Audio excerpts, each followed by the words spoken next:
अस्सलामुअलैकुम दोस्तों, कैसे हो आप? आई होप कि आप लोग अच्छे से होंगे। तो हम शुरू करते हैं हमारे जिन कहानी का तीसरा पार्ट। तो कहानी के आखिरी तक बने रहिए। हम शुरू करते हैं। बिल्ले के टॉयलेट में जाते ही अकबर ने इसका दरवाजा बंद कर दिया और बाहर से कुंडी लगा दी। इस बोगी में सारे अपने ही लोग थे, इसलिए ये खतरा न था कि कोई टॉयलेट का दरवाजा खोल देगा। बोगी के तमाम लोगों को बता दिया गया कि इस टॉयलेट में बिल्ला बंद है, लिहाजा दूसरा टॉयलेट इस्तेमाल करें। लड़कों का ख्याल था कि अगले स्टेशन पर गाड़ी रुकते ही इस बिल्ले को दरवाजा खोलकर बाहर निकाल देंगे, लेकिन हुआ ये कि कई स्टेशन आए और चले गए, लेकिन इस बिल्ले को टॉयलेट से बाहर निकालने के लिए कोई न उठा। असल में बात ये थी कि रात अपनी बिखरी जुल्फों को समेट रही थी। सुबह होने को थी। रात भर बारातियों ने उधम मचाया था। अब सब नींद की लपेट में थे और लिहाफों और कंबलों में दब के नींद के मजे ले रहे थे। सुबह के वक्त गाड़ी किसी स्टेशन पर रुकी। राशिदा की अम्मी की आंख खुली तो इन्होंने राशिदा को उठाया। फिर एक एक करके सारे बाराती जाग गए। अकबर को फौरन बिल्ले का ख्याल आया। वो अपनी बर्थ से नीचे कूदा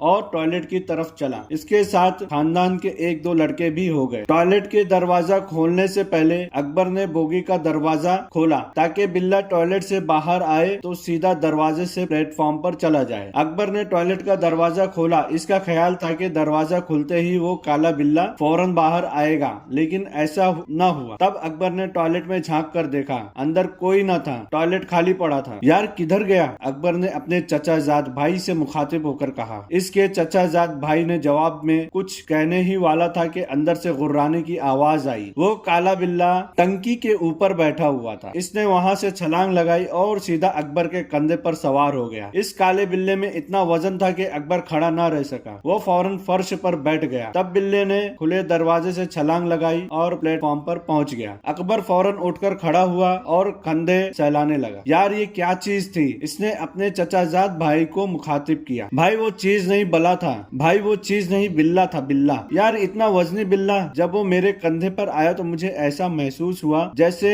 2 मन की बोरी मेरे कंधे पर लाद दी गई हो। इतना वजन था इसमें। चचाजाद भाई की आंखें हैरत से फैल गई। बिल्ला था या कोई गधा था? अल्लाह जाने क्या चीज थी। इतना वजनी बिल्ला मैंने कहीं नहीं देखा। वो गया किधर? इसके चचाजाद भाई ने दरवाजे से बाहर झांका, लेकिन दूर तक इस बिल्ले नाम की कोई चीज ना दिखाई दी। चल यार फुरकान मामू को चलकर बताते हैं, अकबर ने कहा। और फिर वो बोगी का दरवाजा बंद करके फुरकान मामू के पार्टीशन की तरफ चले। फुरकान मामू जो खिड़की से बाहर गुजरते प्लेटफॉर्म को देख रहे थे। अकबर की आवाज सुनकर उन्होंने अपना रुख इधर फेरा और बोले, हाँ भाई अकबर, बिल्ले को आजाद कर दिया? मामू मुझे तो डर लग रहा है। वो बिल्ला जाने क्या चीज था। अकबर के लहजे में खौफ था। क्यों, क्या हुआ? मामू फुरकान ने इसकी आंखों में झांकते हुए पूछा। मामू इस बिल्ले की जसामत तो किसी कुत्ते से कम ना थी, लेकिन इसका वजन भी किसी गधे के बराबर था। मामू मेरे कंधे अब तक दुख रहे हैं। ये कहकर अकबर ने सारी तफसील बताई। अच्छा। फुरकान मामू ने ये सुनकर एक गहरा सांस लिया और फिर बोले, जरा इधर आओ। अकबर इनके करीब चला गया। फुरकान मामू ने इसके कंधे को सूंघ कर देखा, फिर इसकी कमीज हटाकर कंधा देखा। इसके कंधे पर गर्दन के नीचे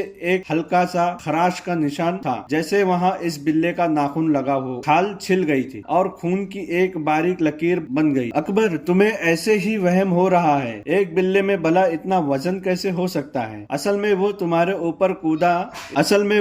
ऊपर कूदा इस अंदाज में होगा कि तुम तवाजन बरकरार न रख सके। फुरकान मामू ने इसे समझाने की कोशिश की, लेकिन खुद इनके चेहरे पर फिक्र की लकीर गहरी होती जा रही थी। वो नहीं चाहते थे कि अकबर जिसकी शादी होने जा रही थी किसी डर खौफ में मुबतला हो जाए। अब वो अच्छी तरह समझ गए थे कि वो काला बिल्ला क्या शय था। वो दिल ही दिल में अल्लाह का शुक्र अदा कर रहे थे कि वो बगैर कोई नुकसान पहुंचाए इस बोगी से चला गया था, जबकि इन लड़कों ने इसको जूतों से खूब पिटाई भी की थी। इसे एक जगह चैन से ना बैठने दिया। फुरकान मामू बड़े जहां दीदा आदमी थे। 60-62 के हो गए, लेकिन देखने में 50 से ज्यादा के ना लगते। कसरती बदन के मालिक थे। खूब चाक व चौबंद थे। वो मुश्किल से ही बीमार होते थे। बीमार होते तो कभी डॉक्टर हकीम के पास न जाते, टोने टोटकों से अपना इलाज खुद ही कर लेते। फुरकान मामू जगत मामू थे। क्या छोटा क्या बड़ा, सब इन्हें मामू कहते थे। छोटे बच्चे तो खैर इन्हें कहते ही मामू थे, लेकिन मजे की बात ये थी कि इन बच्चों के दादा भी इन्हें मामू कहकर पुकारते थे। फुरकान मामू मस्त मलंग आदमी थे। अपने से बड़ों के मामू कहने पर कभी नाराज न होते। वो रोजे नमाज के पाबंद थे। कुछ अमलियात से भी वाकिफ थे। झाड़ फूक भी कर लिया करते थे, लेकिन ये अमलियात ये ये झाड़ फूक सिर्फ खानदान तक महदूद था। एक पुरनोक मार्केट में इनके कपड़े की दुकान थी। अलीगढ़ में इनका तालों का कारखाना था। हिंदुस्तान आने के बाद इन्होंने यहाँ भी ताले बनाने की कोशिश की, लेकिन कारीगरों की अदम दस्तयाबी की बिना पर इन्होंने अपना कारखाना बंद कर दिया और कपड़े की दुकान खोली। कल की वही दुकान जो शुरू में एक छोटी सी दुकान पर मुश्तमिल थी, अब 4 दुकानों तक वसअत इख्तियार कर गई। नेक नियत आदमी थे, इसलिए पुरसुकून और खुशहाल जिंदगी गुजार रहे थे। हर शख्स के दुख सुख में काम आना इनकी जिंदगी का निस्फ अलौइन था। खानदान की कोई तकरीब इनके बगैर फीकी रहती। वो बागो बहार तबीयत के मालिक थे। बच्चों में बच्चे बन जाते, बड़ों में बड़े हो जाते। किस्से कहानियां इन्हें बहुत याद थी,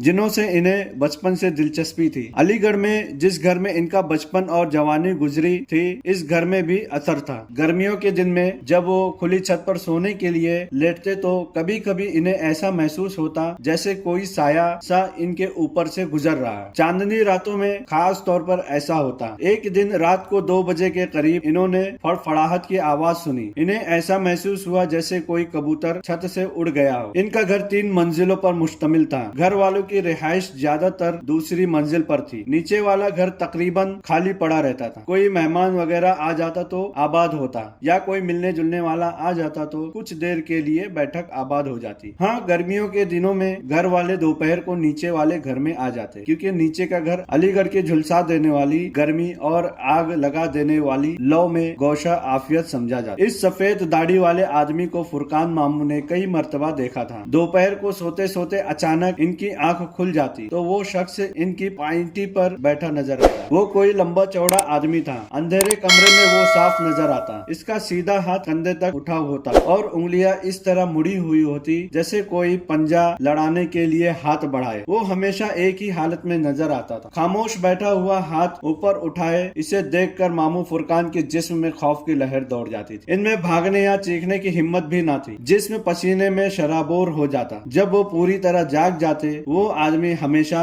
नीम गनूत की हालत में नजर आता था, तो वो उठकर फौरन खिड़की खोलते, रोशनी होते ही वहाँ कुछ न रहता। इस पुरसुरार आदमी के अलावा इस नीचे वाले घर में इन्हें छोटे छोटे आदमी भी नजर आते थे। वो रात को अपने वालिद के किसी मेहमान या अपने दोस्त को बैठक में बैठाने के लिए नीचे वाले घर में जाते तो कभी कभी इन्हें अंधेरे में वो बौने भी दिखाई देते, जो इन्हें देखकर इधर उधर छुप जाते। इन बौने आदमियों को इन्होंने कई मर्तबा जागती आंखों से देखा था। इन बौनों ने भी कभी इन्हें कोई नुकसान न पहुंचाया था। ये घर बहुत पुराना था। ये घर फुरकान मामू के दादा ने बनवाया था। कहते थे इस जमाने में दूर तक कोई आबादी ना थी, बस चारों तरफ खेत ही खेत। करीब एक ही कब्रिस्तान भी था। फिर आहिस्ता आहिस्ता गंज के इस इलाके पर आबादी उभरने लगी और देखते ही देखते ये आबादी सारे खेतों को निगल गई। बस कब्रिस्तान बाकी रह गया। फुरकान मामू को अपने वालिद के बजाय अपने दादा से लगाव ज्यादा था। इसकी वजह ये थी कि इनके वालिद सरकारी मुलाजिम थे और ज्यादातर दौरों पर रहते थे, जबकि दादा रिटायर जिंदगी गुजार रहे थे। दादा को भी फुरकान मामू से बहुत मोहब्बत थी। वो उन्हें हर वक्त अपने साथ लगाए रखते थे। घर से बाहर जाते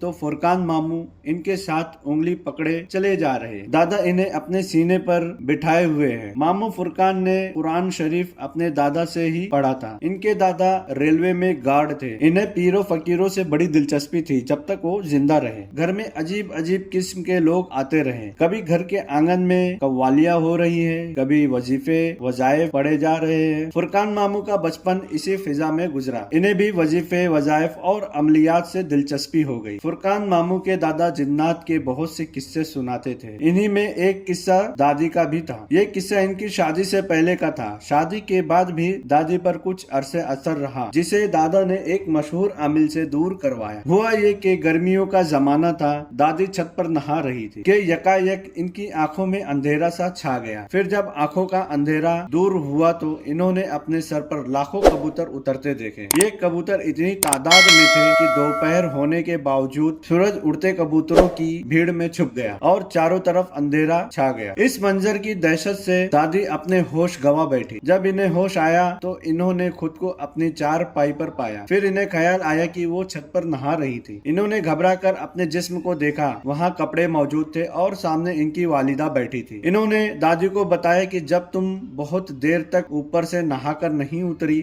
तो मुझे तशवीश हुई। पहले तो मैंने नीचे से ही तुम्हें आवाजें दी, लेकिन तुमने कोई जवाब ना दिया। तुम्हारा जवाब ना पाकर मैं और परेशान हो गई। जल्दी से भागी हुई ऊपर आई तो देखा तुम बेहोश पड़ी हो। मैंने नीचे से फौरन रफीका और सुल्ताना को आवाज दी। इनकी मदद से तुम्हारी हालत दुरुस्त की। फिर तुम्हें कुछ होश आया तो हम तुम्हें नीचे उतार लाए। नीचे आकर तुम फिर बेहोश हो गई। अब तुम्हें दोबारा होश आया है। आखिर तुम्हें क्या हुआ था? मैंने तुम्हें 1000 मर्तबा मना किया है कि ऊपर छत पर जाकर ना नहाया कर, और वो भी भरी दोपहर में, लेकिन तुम बाज नहीं आती। दादी ने अपनी वालिदा को सारी तफसील बता दी कि नहाते नहाते इनके साथ क्या वाकया पेश आया। चंद दिनों दादी ठीक रही। घर वालों ने भी इस वाकये को भुला दिया, लेकिन फिर एक दिन अचानक इनकी हालत बिगड़ गई। इन्होंने बैठे बैठे झूमना शुरू कर दिया। दादी के बाल बहुत लंबे और रेशम की तरह नरम मुलायम थे। इनकी चोटी घुटनों से नीचे लहराती रही थी। इन्होंने बैठे बैठे जब झूमना शुरू किया तो इनकी चोटी बंधी हुई थी और वो एक दायरे में घूम रही थी। फिर वो चोटी खुद ब खुद खुलना शुरू हुई। चंद मिनटों में इनके बाल बिल्कुल खुल गए और इनका चेहरा बालों से ढक गया, लेकिन झूमना अभी तक जारी था। बच्चे खौफजदा होकर कमरे से बाहर भाग गए थे। दादी की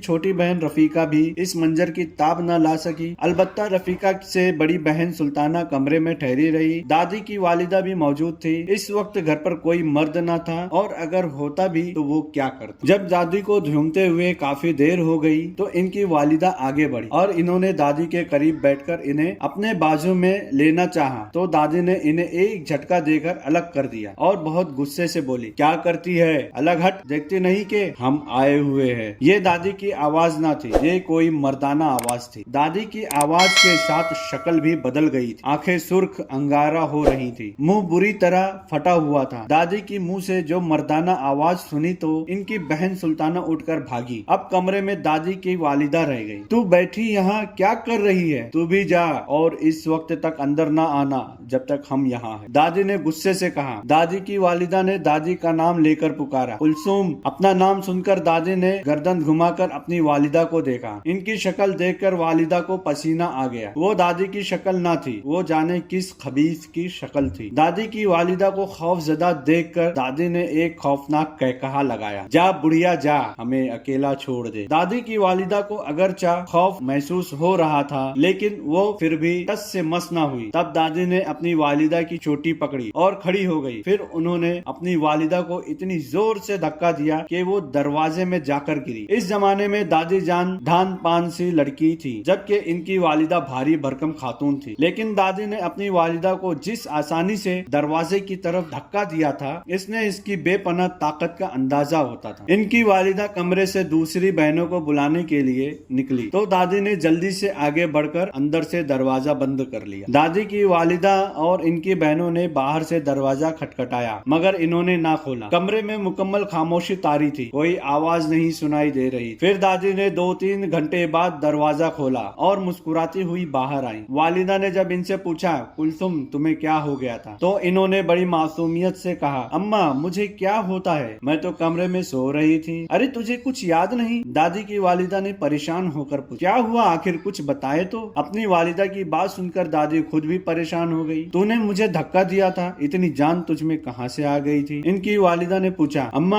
मैंने आपको धक्का दिया था? दादी उलझन में पड़ गई। मैं तुम्हें धक्का दूंगी, दोजख कमाऊंगी। तेरी शक्ल भी बदल गई थी, तेरी आवाज भी मर्दाना हो गई थी। दादी की अम्मा बोली, नहीं अम्मा ऐसा कैसे हो सकता है? दादी को यकीन नहीं आ रहा था। तेरी बंधी हुई चोटी खुद ब खुद खुल गई थी। दादी की वालिदा ने मजीद इंकशाफ कहा। ये सुनकर दादी ने अपनी चोटी पीछे से आगे की और वालिदा को दिखाकर बोली, अम्मा ये तो बंधी है, तूने बाद में बांध ली होगी। अम्मा ये चोटी मैंने सुबह बांधी थी, इसके बाद मैंने हाथ भी नहीं लगाया, दादी ने बताया। गर्ज दादी को कुछ भी याद न था, इन पर क्या गुजरी थी इन्हें कुछ पता न था। बस फिर इसी तरह चलता रहा। दादी कुछ दिन ठीक रहती, फिर बैठे बैठे झूमने लगती और फिर गैरादरी तौर पर इनसे जो हरकत सरजोद होती वो होश आने के बाद याद ना होती। एक दिन दादी चूल्हे के पास बैठी थी कि बैठे बैठे झूमने लगी। दादी की वालिदा रोटी पकाने में मसरूफ थी। इन्होंने दादी को जो झूमते देखा तो फौरन रोटियां छोड़कर इन्हें चूल्हे के पास से उठाने लगी। इन्हें खतरा था कि कहीं इनके बाल चूल्हे की आगे की लपेट में ना आ जाएं। अभी दादी की वालिदा ने हाथ बढ़ाया ही था कि दादी गुर्रा कर बोली, अपने गंदे हाथ परे रख, तुझे मालूम नहीं कि हम आ गए, आप अंदर चले जी। वालिदा ने बड़े एहतराम के साथ कहा। कमरे में बैठे, यहाँ बच्ची जल न जाए, हमारे होते हुए इसे कोई नुकसान नहीं पहुँच सकता। ए बुढ़िया, ये बता क्या तू बीन सुनेगी? दादी ने मुस्कुराते हुए वालिदा की तरफ देखा। हाँ सुनूंगी, क्यों नहीं सुनूंगी, लेकिन यहाँ तो कोई बीन नहीं है। दादी की अम्मा बोली। बीन नहीं है? दादी ने वालिदा का मजाक उड़ाने वाले अंदाज में कहा। ये जो है ये तो फुकनी है। अरे तू क्या जाने ये क्या है, ला इधर दे मुझे। ये कहकर दादी ने अपनी वालिदा से फुकनी छीन ली। फिर दादी ने इस फुकनी को दोनों हाथों में लेकर मुंह में दबा ली और जब फूंक मारी तो वो बिल्कुल सपेरी की बीन की तरह बज उठी। दादी बहुत देर तक इस फुकनी को बीन बनाए बजाती रही। पूरा घर इकट्ठा हो गया बीन की आवाज सुनकर। पास पड़ोस के लोग भी आ गए, लेकिन इन्हें किसी की परवाह न थी। वो अपनी धुन में मगन में बजाए जा रही। फिर 1 घंटे तक मुसलसल बीन बजाने के बाद वो थक कर जमीन पर लेट गए और बेहोश हो गए। और जब 2 घंटे के बाद वो होश में आई तो इन्हें कुछ याद न। दादी की वालिदा ने कहा, अरे कुलसुम, तूने बड़ी अच्छी बीन बजाई थी, जरा अब तू बजा कर दिखा। तो ये सुनकर दादी हंसने लगी। अम्मा, अब तुम भी मजाक करने लगी हो। दादी को क्या पता था अम्मा के दिल पर क्या बीत रही है। वो मजाक कर रही थी या मुस्कुराकर अपने आंसू पी रही थी। दादी की माँ को दादी की शादी की फिक्र खाए जा रही थी। दादा से इनका निकाह हो चुका था, सिर्फ रुखसती बाकी थी और रुखसती से पहले ही इन पर साया हो गया। ये वालिदैन के लिए बहुत बड़ा गम था। दादी कभी बिल्कुल ठीक हो जाती, 15-15 दिन तक इन पर कोई दौरा न पड़ता। ऐसा महसूस होता जैसे कभी इन पर कोई असर हुआ ही न हो। लेकिन फिर अचानक एक ऐसा वक्त आता कि दादी अपने आपे में न रहती और वो कर गुजरती जिसकी एक होशमंद इंसान से तौक़ा नहीं की जा सकती। दादी के वालिद मुसलसल इनका इलाज करवा रहे थे। जहाँ भी किसी पीर फकीर का पता चलता वो उसकी खिदमत में पहुँच जाता और रूहानी इलाज से इन्हें काफी आफाका हुआ। फिर दादा इन्हें रुखसत कर लाए। शादी के बाद इन पर कोई बड़ा दौरा ना पड़ा। वो आहिस्ता आहिस्ता नॉर्मल होती गई। तो दोस्तों, कहानी सुनकर आपको कैसा लगा कमेंट करके बताएं मुझे। इसमें और भी कुछ इम्प्रूवमेंट अगर आपको लगे मुझे करना चाहिए तो कमेंट के जरिए मुझे बताएं। और भी इस कहानी का और पार्ट बाकी है तो इंशाल्लाह वो भी मैं बहुत जल्द लाऊंगा। तो आप मेरे चैनल पे बने रहिए, सब्सक्राइब कीजिए, लाइक कीजिए, कमेंट कीजिए और दोस्तों को शेयर भी कीजिए। शुक्रिया, खुदा हाफिज।